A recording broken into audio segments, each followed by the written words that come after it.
Ah, greetings.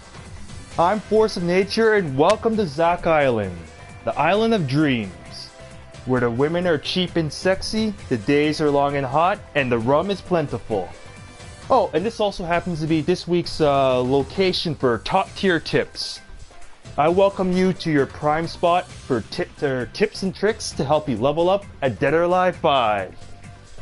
Alright, so this week we're all going to be taking a little dip today over to the slot machines in the casino and see how we can press our luck. But actually, you're probably just here to just learn how risk reward works with Dead or Alive 5, right? So let's just get down to it. Alright, so last week we went over how to turtle your opponent, which is basically the art of using your defense to try and pressure your opponent to do what you want them to do. This week now, what we're going to be focusing on is being able to see how you can end up formulating your decisions during a match. What this means is being able to determine how good a particular action is. So just to let you know, for every action you take in Dead or Alive 5, including the last round, you need to be thinking of the consequences for every action you do, both good and bad. You need to think of the potential reward for performing an action against the potential punishment of said action if you fail to get the desired result. As you could guess, moves that are safe on block, for instance, something like Ione's 3H+K, I could just show you right here. Even though you might have seen it before.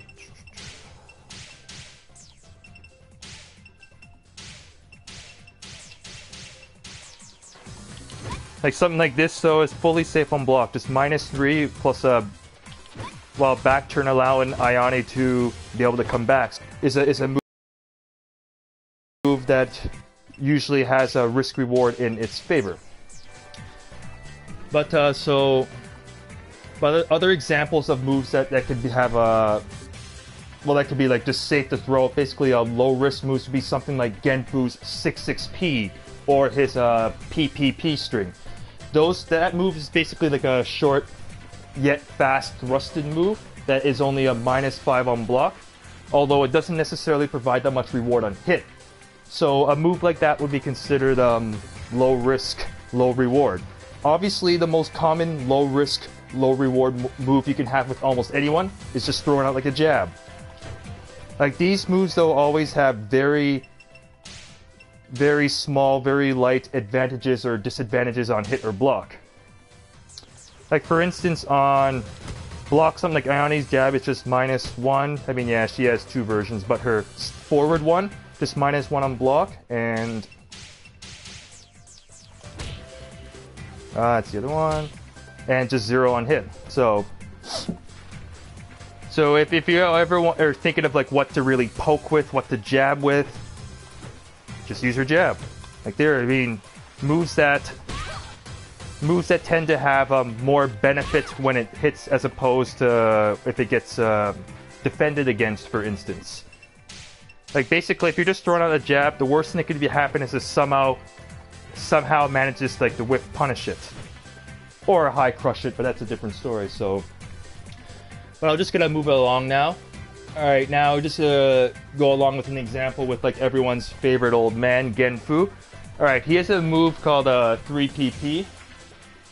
Well, it looks kind of like Ione's, but what it does is it's a very potent high crush and mid crush move that kind of goes upward, then downward. What it does is if that 2-hit move, if the second hit hits you on a counter hit, then you can just set up a really damaging 80 damage combo. However, if the move ends up if you're able to block the second hit, then he'll be left at -7 while crouching, meaning that you could do a low throw. But low throws generally don't necessarily do that much damage, so So if you have a move that ends up kind of leave you crouching, and a low throw ends up doing there we go. So a low throw on normal hit is 52. So if you were to punish someone I mean, punish someone on block, then that's what you get is a normal hit. So this is if you were to punish Genfu's 3 PP. As opposed to like a stand-and throw. So this, see, that was a 5-frame crouch throw. Like, that is more than like standing crouch throws, but on the other hand, stand-and throws also have a lot more variability. For instance, if you do like a 12-frame throw there, 66 damage. I think I get like, there's 76 for using my other 12-frame throw. So if you're punishing something, for instance, that's standing up, you can get up to like much higher damage. But yeah, but that's just one thing that I keep in mind, that crouch throws tend to do, well, they have less potential damage than most stand-and throws. It's just that crouching throws have a lot less recovery, so their crouch throws have generally less risk than doing like a stand-and throw. Not to mention you're in a crouching state, because look at the difference in the recovery for stand-and throws. See, it's like much faster, so just different little things to look out for. This is another thing also to keep in mind, which I feel doesn't necessarily get really accounted for that much, is paying attention to how powerful certain characters' how powerful opponents' throws are. For instance, someone like Christie right here, compared to Ayane, Christie's throws are pretty damn weak. I mean, like, let me just show the stats. Here, her neutral 5-frame throw here ends up doing 7-frame throw does 45 damage. Her biggest throw does 58 damage. To put things in perspective, Rachel's neutral throw does 55 damage.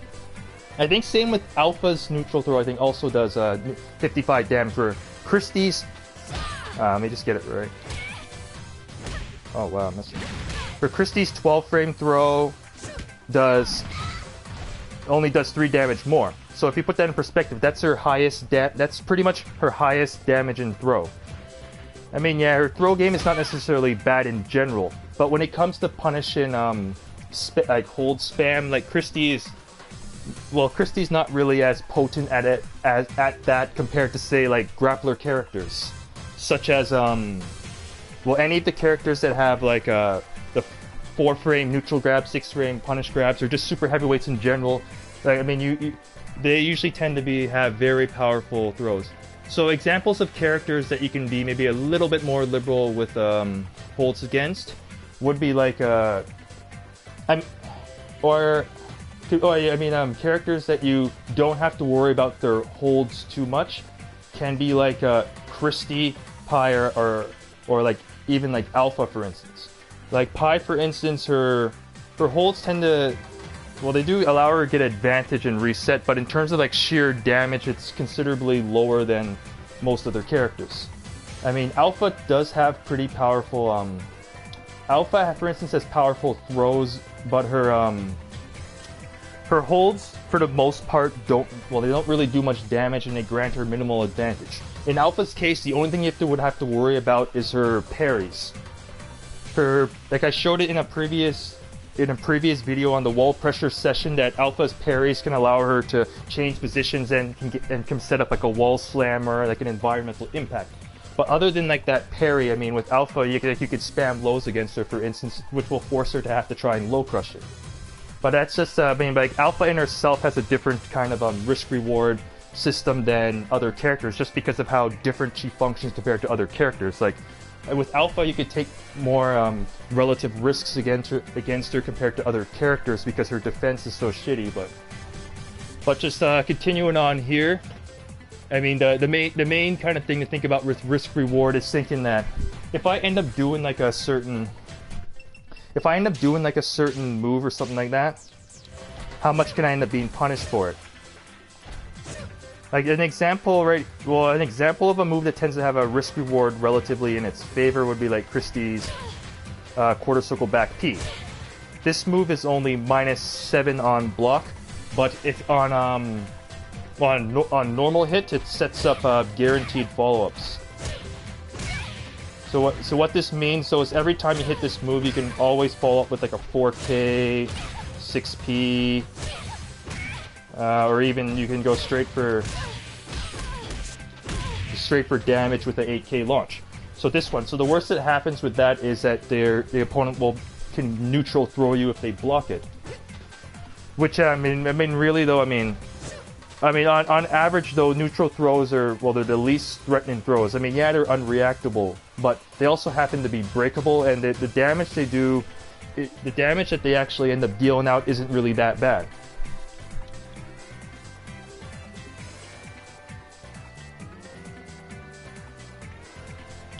Alright, aside from like some of the characters I mentioned, along also with Rig, because Rig's another character whose throws are not necessarily that powerful, except for his, well, he does his 12 frame launcher throw can set up fairly large damage, but it is a 12 frame throw, and the actual damage it does on high counter is not as dangerous as some of the more grappler characters. I mean, if you're wondering though, I'll just let you know, like right now, the grappler characters are Bass, Tina, Lisa, and Hayabusa. These are the characters that have 6 frame punish throws and 4 frame neutral throws. What that means is that if you end up doing a move that's like -7 on block, something like a common one would be like Ayane's like 6 PK. Hayabusa or like Bass or Lisa or Tina can get a guaranteed throw punish on that with their 6T. So obviously this move becomes a lot less useful against them, and the risk goes higher because they could do more than just neutral throw you. And for instance, Bass's 6T is really dangerous. That's his powerful advantage reset throw. So like obviously against Bass he can get a guaranteed punish, but against non-grappler characters, the best they can do to this is just neutral throw you. Someone just asked a question about offensive holds. Well, the thing is that offensive holds tend to be fairly slow. Like the standard 6.6T offensive hold is like about 16 frames. So it's not completely reactable, but if you can anticipate it, then you can either neutral throw it or just duck it. Because usually when people use 6.6 or use offensive holds, they use it at somewhat predictable times. Because they're not going to just necessarily just throw it out at random unless they can anticipate what you're going to do. But as for like offensive holds, that's almost like a different kind of case in itself. Because the thing about offensive holds is I find that they actually tend to have relatively more benefits than disadvantages, and definitely in the sense of being like on paper. Because an offensive hold is essentially a throw and a hold in one. Like during the second half of the animation, it will pretty much beat out majority of strikes. Like it could beat out any kind of stand-in, like high or mid strike. It only loses to low strikes that are crouching. So something like a stand-in low strike could still be beaten out. A move that has like high crush or mid crush properties, like something like Ayane's 4P, can be beaten out by offensive holds. Like originally I think early on in Dead or Alive 5, offensive holds used to be able to could be beaten out by like mid crush, but I know in last round they fixed that, and like more abusable moves can be beaten out by that.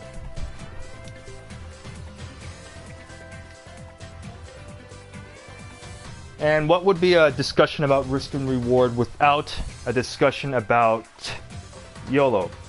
Alright, so just to let you know, a major aspect of 3D fighters, including Dead or Alive last round, that tend to focus around the reward aspect of risk-reward are the liberal use of launchers, or other such powerful combo starters, also referred to as YOLO launchers. As you can guess with Ayane, you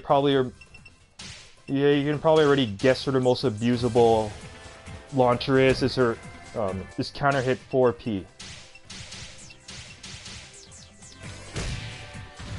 I mean, if you play like any random Ayane online, you're probably gonna be treated to this move a lot. Actually, who am I kidding? Even offline, like pretty much every Ioni at one point or another abuses this move. Like, I mean, like, yes, the risk reward is pretty good for this move. That's not to say the move is safe. I mean, yeah, it's highly negative on block, but it does have follow-ups. A hint I can give you for it is if you do block the move, a fast low strike will stuff both options, but still. I mean, just choosing to punish it on block, you have to be really on point, because even if you just do certain things, you can actually deal with pretty much any response except a fast low like a 2P, but really, generally, who cares if you get punished by a 2P? Unless the 2P is gonna kill you, you don't really like give a damn. I mean, 2Ps do what? 5 damage? Like they do like 6 damage on counter hit and 7 on high counter, so this is like the most unintimidating punish. The only exception is if your 2P is either advantage, or if your character has a faster close range neutral, then when you 2P, you could probably put a push a button right away. Like, unfortunately, against someone like Christie, if Ioni 2Ps her, Ioni doesn't really get anything afterwards. I mean, on neutral, because it's still counterfeit. Because on neutral, she's left at 0, which means that Christie has an 11-frame mid and a 9-frame jab, and that will beat out Ioni's 10-frame jab and her 13-frame mid. So that means that after Ioni does a 2P, she essentially does have to guess a little bit against Christie, in the sense that Christie, she kind of opts to, but that's just that is a different thing they like keep in mind in terms of strike speeds and all that. But going on with YOLO launchers. YOLO physically means you only live once. How this refers to fighting games is a sense of placing all of your proverbial chips onto a single attack that can lead to big damage. In other fighting games like Street Fighter 4 or Soul Calibur 5, and I'm assuming this may even happen in the upcoming Tekken 7 in the form of their Rage Arts. People in like Street Fighter 4, Soul Calibur 5, people perform what's known as like a YOLO Super, where they chuck out their characters, their Ultra or Super Attack, Critical Edge, whatever the hell it is, in a last-ditch effort to deal a massive amount of damage to their opponent. If they fail to connect, they will usually end up wasting a lot of meter, getting punished heavily, and subsequently likely losing the round. The super moves in DOA5 are the power blows. Though, I mean, there's a slight difference to like power blows and like other super moves in other games, is that with power blows, you can't exactly kind of chuck them out in the same way as like super moves, or like super moves in 2D fighters, due to them requiring a charge of at least like 40 frames for a maximum of 60 frames. You can't, and because if you're just using them, if you're just like chucking them out, they can be pretty easy to hold on reaction offline. Though if you space them correctly, power blows can be very potent with punishers. Like, also, I'll give you a big hint that power blows, well, they do have the ability to cancel by pressing down, down, or up, up. But a lot of power blows have the ability to kind of, well, during the charge animation, they actually they have the ability to kind of high crush. They have some high crush properties.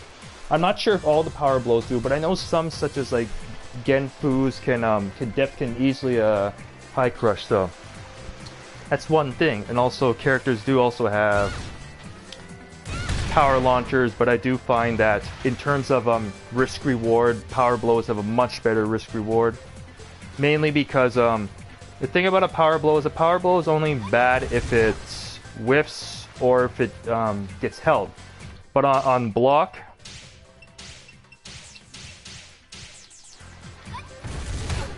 they tend to provide a lot of advantage. I think almost anyone's power blow can guarantee some sort of follow-up.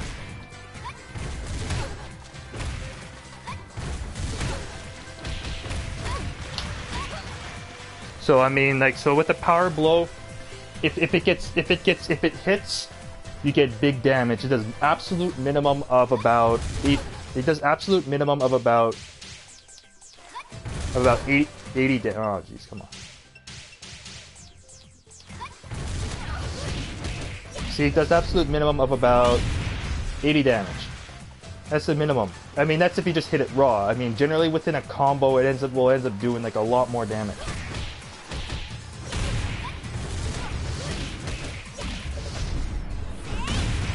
So you're 136 from like a critical burst combo. But of course, I showed you, if it ends up getting blocked, I'm at plus 15, and you can end up doing a guaranteed follow-up. So right there. So that's one thing to keep in mind when using power blows. I mean, the risk reward is in their favor of using them, but of course you still have to use them intelligently so the opponent doesn't end up defending against it, such as holding it, sidestepping, or if you end up whiffing it by using it out too far. I mean, stuff like that. So yeah, so there is a different power blow meta to keep in mind.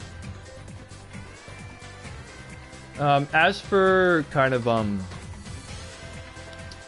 back to the case of like YOLO launchers, what a YOLO launcher entails is simply chucking out a powerful launcher at times when you're either at slight advantage or slight disadvantage if the launcher, for instance, has like high or low crush properties. Like an example with Ione again is her 4P is a very good high crush that can even mid crush if used from the right range. And of course, and if it ends up does connect, and you get a minimum like 60 damage combo.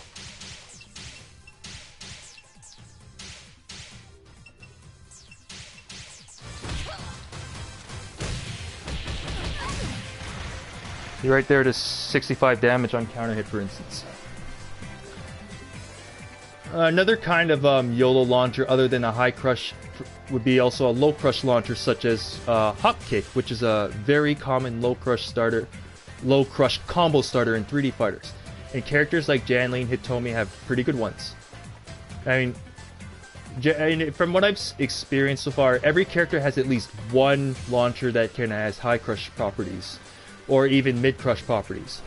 I find the most common input for someone's mid crush launcher tends to be like 3-3P.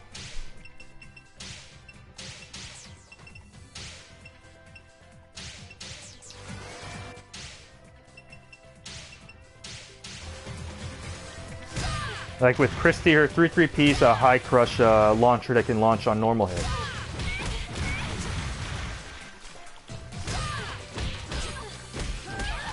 So generally, high crush launchers are, as they're called, to beat out highs. So basically, if you end up doing something that would leave you like, let's say no more than say about maybe -5 on block, like Christie has her 3 PPP. Then after that, if you think they're going to retaliate with a high, you can do, let's say after you do that, you could do 3-3P, for instance. A case of a hop kick is something that looks like this.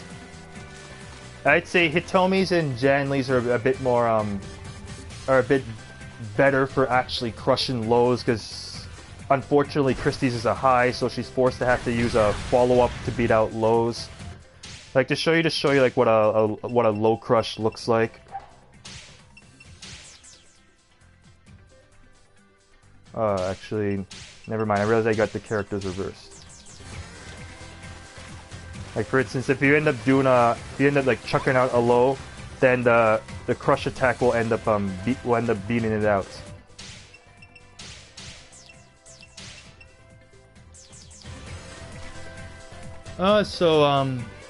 As you can guess, most launchers tend to yield a fairly good risk-reward ratio, with the potential for relatively stronger combos than the relative amount of punishment you'll receive for having the attack blocked.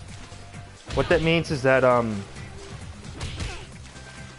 although I don't necessarily advise just throwing it out willy-nilly, but on average, Ione's 4P tends to yield better reward when it connects on counter hit than the amount of relative punishment you receive if it ends up being misused. But with that said, you still have to keep in mind that, yeah, if a move is misused, you can still be punished hard. But but Ione does also, which I showed earlier, has a move where the risk reward tends to be in its favor more often than not. Would be like her 3H+K, which is so handsome to get it. Yeah, just that right there. So, because because I showed it before that this move is -3 on block.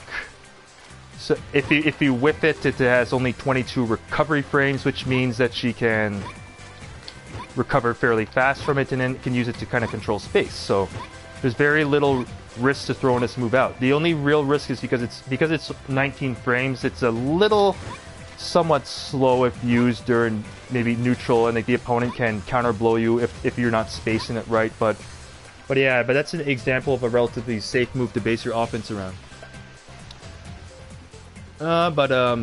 Just to kind of recap, for risk reward, the main thing is to keep in mind though is try to base your offense around safe attacks. So only perform risky attacks if the situation really calls for it. For instance, if you have like a life deficit to have